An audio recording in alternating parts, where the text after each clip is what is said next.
Eso es incluso anterior a Adán y Eva. ¿Cómo es posible? Es posible que estuviéramos equivocados. Bueno, la cueva en sí misma es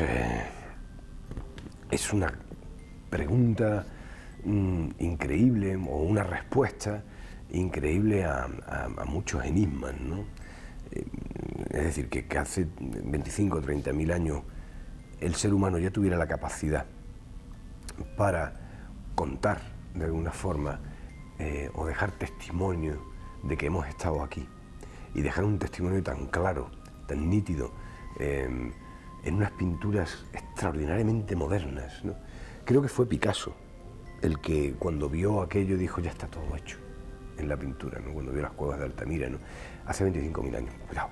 Pues eso es tremendo, te plantea muchas preguntas, una sensación casi de maravilla, ¿no? Como dicen los americanos, de wonder, ¿no? De las cosas que ya se podían hacer. A lo mejor nos llevaríamos una sorpresa si pudiéramos volver a aquellos años y ver que quizá no somos tan distintos ahora a lo que éramos entonces, ¿no? Y de que las grandes pasiones ya existían, ¿no? Pues el amor, el odio, la envidia, todo ese tipo de cosas ya estaban. Eso es lo que me sugiere a mí cuando veo la cueva, son esa pregunta que surge un poco cuando también miras a las estrellas y al universo por la noche. Mira, estamos aquí colgados en esa cosa, ¿no?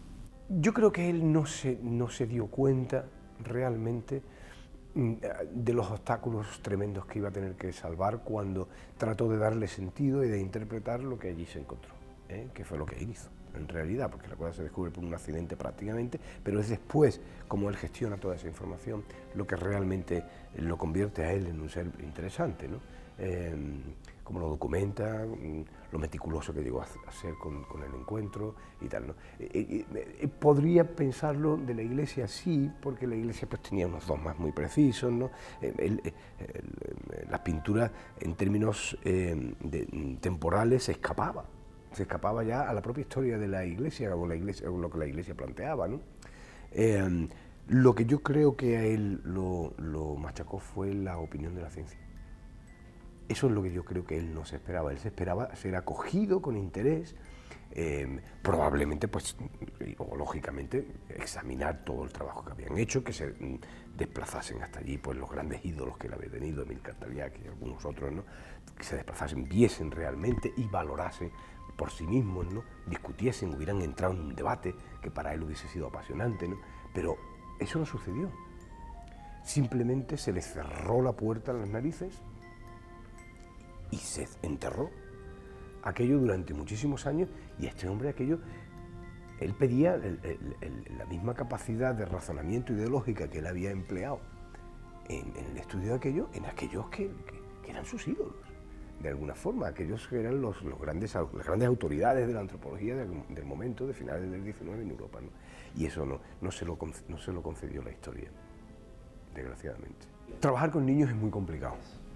Es muy complicado, porque ellos tienen sus tiempos, entonces pues hay que encontrarles las vueltas, ¿no?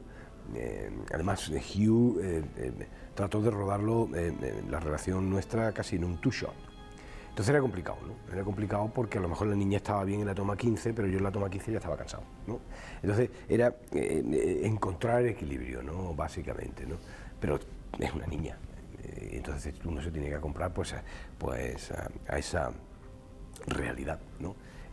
Pero muy bien, es una chavala muy viva,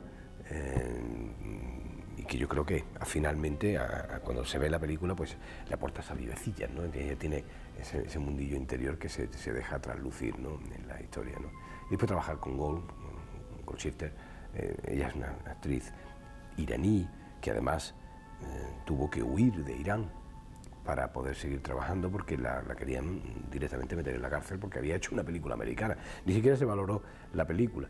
Y entonces es una mujer que vive en París y que poco a poco ha salido de sus cenizas casi, ¿no? para hacer una carrera, ¿no? Y viene con toda esa carga emocional, ¿no? Con ella, ¿no? Y entonces fue muy bonito, así como con el resto de los actores españoles, ¿no? Tristán, Irene, Escolar, este año ganó un Goya, me alegro muchísimo además por ella, porque ella viene de una familia extraordinaria de actores, ¿no? De las Julias, de Irene Gutiérrez Cava, Emilio, en fin, y si te miras hacia atrás todavía gente anteriores a ellos, ¿no? En fin, bien, muy bien. Yo creo que la gente debería ver esta película porque la reflexión que plantea la película está absolutamente abierta a día de hoy. Porque deberíamos de pensarlo mucho, a nivel individual, cada vez que emitimos opiniones sobre el trabajo de los demás. Y ver qué hay realmente detrás. Yo creo que al final la película lo que aporta es eso, ¿no? Que existe una frivolización enorme sobre el trabajo de este hombre en su momento, que acabó realmente con su vida. Yo creo que Marcelino muere de pena, realmente. Tenemos que pensar a la hora de emitir opiniones porque podemos hacer mucho daño, mucho daño. Hay que realmente acercarse a aquellos que aportan algo nuevo, a aquellos que tienen algo que decir, estudiar realmente qué es lo que están diciendo para finalmente emitir esas opiniones, ¿no? Yo creo que la película en ese sentido reflexiona mucho sobre todo eso, sobre la gente monolítica, sobre la lógica, sobre la razón, sobre la envidia, sobre todo lo que está alrededor, ¿no? De personajes que en un momento determinado pueden ser héroes y la historia convirtió en villanos, ¿no? De forma absolutamente injusta.